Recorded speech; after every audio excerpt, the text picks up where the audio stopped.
సంవత్సరాలకే 4,000 రూపాయలు పింఛన్ ఇస్తానన్నాడు. అది నా వ్యక్తిగత నాకు కూడా ఉపయోగపడుతుంది. ఇలాంటి పథకాలు ఆయన చాలా తీసుకొచ్చాడు.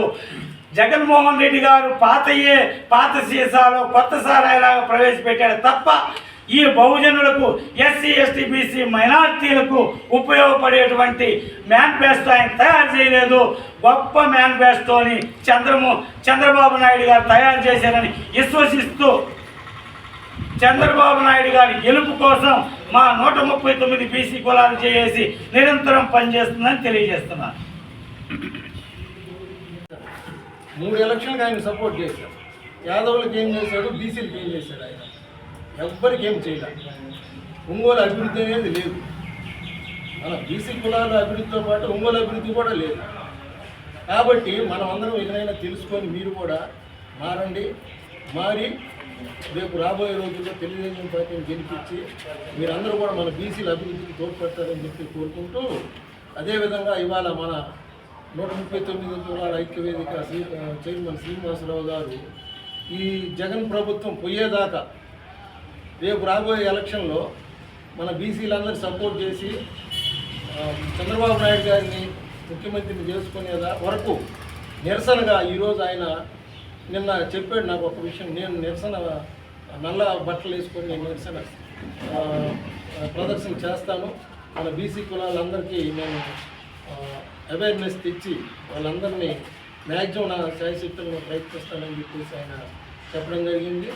దానికి ముఖ్యంగా ఈ మంచి కార్యక్రమం కాబట్టి మేము కూడా శ్రీనివాసరావును ఆహ్వానించి ఈరోజు అందరం కలిసి ఈ కార్యక్రమం పెట్టడం జరిగింది. కాబట్టి అందరూ కూడా సహకరించినందుకు ధన్యవాదాలు. ఈరోజు బీసీల 139 కులాల ఐక్యవేదిక తరఫున మేము తెలుగుదేశం పార్టీ తరఫున ప్రెస్ మీట్ పెట్టడం జరుగుతుంది. ముఖ్యంగా బీసీల 139 కులాల ఐక్యవేదిక కన్వీనర్ మిరియం శ్రీనివాసరావు గత 5 సంవత్సరాల క్రితం తెలుగుదేశం పాలన ఎందుకు నచ్చలేదు మాకు తెలియదు. అప్పట్లో జగన్ ఇంకా నాకు ఒక అవకాశం ఉంది, నేను బీసీని ఏదో మేలు చేస్తాను, నేను ఉద్ధరిస్తాను అనే ఉద్దేశంతో ఆయన పిలిపివ్వడంతో బీసీ 39 కన్విన్స్ అయ్యి ఆయన శక్తి మేర బీసీలని మార్చి మన జిల్లాలో ఆయనకి సపోర్ట్ చేయడం జరిగింది. అయితే గెలిచిన తర్వాత ఈ జగన్మోహన్ రెడ్డి బీసీలకు చేసిన అన్యాయము గతంలో ఏ ముఖ్యమంత్రి చేయలేదు. ఎందుకంటే రాష్ట్రంలో ఈరోజు ముఖ్యంగా ఎస్సీ ఎస్టీలని బీసీలనే ఎక్కువ హత్యలు చేయడం జరిగింది. అస్సలు వాళ్ళని ఎవరిని కూడా లెక్క చేయకుండా, ఏ పదవుల్ని న్యాయం చేయకుండా 56 కార్పొరేషన్లు పెట్టి కనీసం ఒక కులానికి కూడా ఉన్న సబ్ ప్లాన్స్ మొత్తం ఎత్తేసి ఆయన ఇష్టం వచ్చినట్టు ఏదో చేస్తూ ఉన్నారు. కానీ బీసీలకు మాత్రం మాట్లాడే ఇది కూడా లేదు.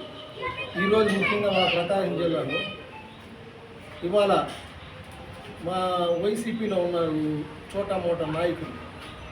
నేను వాళ్ళకు ఒకటే చెప్తా ఉన్నా, మీరు ఎక్కడైనా గతంలో బీసీలకి జిల్లా వ్యాప్తంగా కానీ రాష్ట్ర వ్యాప్తంగా కానీ మీరు ఎక్కడైనా అన్యాయం జరిగితే పోరాడిన చరిత్ర కానీ ఎదుర్కొన్న చరిత్ర కానీ మీకు ఉందా?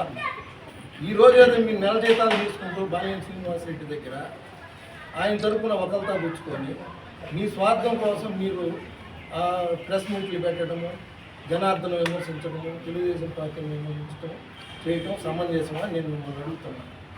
గత 30 సంవత్సరాల నుంచి జిల్లాలో కానీ పక్క జిల్లాల్లో కానీ బీసీలకు అన్యాయం జరిగిన పోరాడిన చరిత్ర మాకుంది.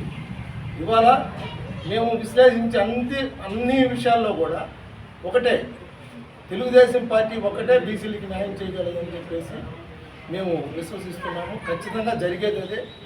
రేపు మీరందరూ తెలుసుకోండి, ఇప్పటికైనా తెలుసుకొని మారండి. ఊరక మీ స్థాయికి మించి అనవసరంగా మాట్లాడటము, జనార్దన్ విమర్శించడము, మీ స్థాయి అంత ఉందా? ఎవరికైనా చెప్పండి.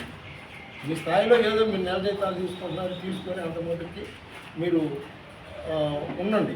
అంతేగాని జనార్దం విమర్శించడము, వాళ్ళని వీళ్ళని విమర్శించడం, కులాన్ని విమర్శించడము. ఇవాళ మన బాలినేని శ్రీనివాసరెడ్డి గారిని 5 సార్లు మన వాసులు 139 బీసీ కులాలు చేసి రాష్ట్ర చైర్మన్ని. ఈనాడు ఈ ప్రెస్ మీట్ యొక్క ముఖ్య ఉద్దేశం, గతంలో జగన్ గారు అధికారంలోకి వస్తే ఈ బడుగు బలహీన వర్గాలకు న్యాయం జరుగుతుందని ఆనాడు ఖచ్చితంగా 5 సంవత్సరాల క్రితం చంద్రబాబు నాయుడు గారు ఆనాడు జిల్లాలో బీసీలకు ఒక స్థానం కూడా ఇవ్వలేదని, అదేదో జగన్మోహన్ రెడ్డి గారు ఇచ్చారని గుండు కొట్టించి కాళ్ళకి చెప్పులు లేకుండా షర్టు లేకుండా 41 రోజులు నేను ప్రచారం చేయడం జరిగింది. అయితే ఈ 5 సంవత్సరాల పరిపాలనలో 56 కార్పొరేషన్లు ఏర్పాటు చేసి 56 సున్నాలు కేటాయించిన రాష్ట్ర ముఖ్యమంత్రి జగన్మోహన్ రెడ్డి గారని అర్థమైంది. ఉన్నటువంటి బీసీ కార్పొరేషన్లు రద్దు చేసి వాటిని నిర్వీర్యం చేసి బీసీల అభివృద్ధికి ఆటంకపరిచినటువంటి వ్యక్తి జగన్మోహన్ రెడ్డి గారు. అదేవిధంగా జిల్లాల విభజనలో ఈ జిల్లాకి పూర్తిగా అన్యాయం చేసినటువంటి గత చరిత్ర కూడా జగన్మోహన్ రెడ్డి గారిది. ఏ విధంగా అంటే 140 కిలోమీటర్ల దూరంలో ఉన్నటువంటి నెల్లూరుకి కందుకూరు నియోజకవర్గాన్ని తీసుకెళ్ళి కలుపుతారు, అద్దంకిని తీసుకెళ్ళి బాపట్లతో కలుపుతారు, మార్కాపురాన్ని జిల్లా కేంద్రంగా ఏర్పాటు చేయాల్సింది పోయి అక్కడ కూడా జిల్లాగా ఏర్పాటు చేయలేదు. వీటన్నిటి కుట్ర ఏంటంటే ఎన్నికల నాటికి ఒక పార్లమెంటు పరిధిలో తమ సామాజిక వర్గానికి అత్యధిక ఓట్లు ఉండే విధంగా ఒక ప్లాన్ తీసుకొని జిల్లాని విభజన చేసి ప్రజలకు తీవ్ర అన్యాయం చేశారు. మేము కందుకూరు నుంచి నెల్లూరు పోవాలంటే మాకు 140 కిలోమీటర్ల దూరం ఉంది. కనీసం ఆ విభజన చేసినటువంటి విధానంలో ఎన్నో లోటుపాట్లు ఉన్నాయి. ప్రజలకు ఆమోదమైనటువంటి జిల్లాల ఏర్పాటు జరగలేదు. అదేవిధంగా సంక్షేమ పథకాల పేరుతో ప్రజలను మరోసారి ఇంకో రకంగా ఆలోచించుకోకుండా, అభివృద్ధి చెందకుండా ఒక పథకాలు ప్రవేశిస్తున్నాడు.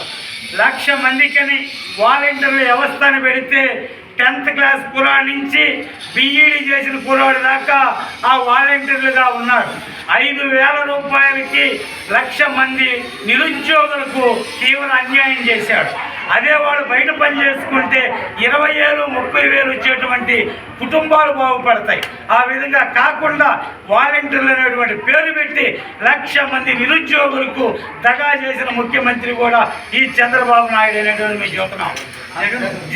సారీ ఈ జగన్మోహన్ రెడ్డి గారిని చెబుతున్నాం. అందువలన ఈ రాష్ట్రం బాగుపడాలంటే మళ్ళీ ఈ బీసీల అభివృద్ధి కోసం ఈ బీసీలను రాజకీయంగా చైతన్యపరిచినటువంటి మహనీయుడు, గొప్ప వ్యక్తి ఎన్టీ రామారావు గారు ఈ బీసీల రాజకీయాల్లోకి తీసుకొచ్చిన గొప్ప వ్యక్తి. అయితే క్రమక్రమంగా ఆ బీసీల ప్రాధాన్యత తెలుగుదేశం పార్టీలో తగ్గి జగన్మోహన్ రెడ్డి గారు ఈ రోజున ముఖ్యమంత్రి కాగలిగారు. దానిని ఆత్మవిమర్శ చేసుకొని ఈనాడు చంద్రబాబు నాయుడు గారు ప్రకాశం జిల్లాకి జిల్లా అధ్యక్షుడిగా నోకసాని బాలాజీ గారికి కేటాయించారు. ఈరోజు చీరాల్లో కూడాను ఎమ్మెల్యే అభ్యర్థిగా ఎంఎం కొండయ్య గారికి కేటాయించారు. అందుకనే మేము చెబుతున్నాం, రాజకీయాలు శాశ్వతం కాదు. మా కులాల యొక్క అభివృద్ధే మాకు శాశ్వతం. మా కులాలకు ఎవరైతే ఆర్థికంగా, సాంఘికంగా, రాజకీయంగా అభివృద్ధి చెందుతారో ఆ కులాలని మేము ఆదరిస్తాము. కాబట్టి రానున్న ఎన్నికల్లో ఈ జగన్మోహన్ రెడ్డి పోవాలని, ఆ గవర్నమెంట్ పోయేంత వరకు కూడాను నేను ఈ నలుపు డ్రెస్తోనే నిరసన కార్యక్రమాన్ని నిర్వహిస్తానని తెలియజేస్తున్నాను.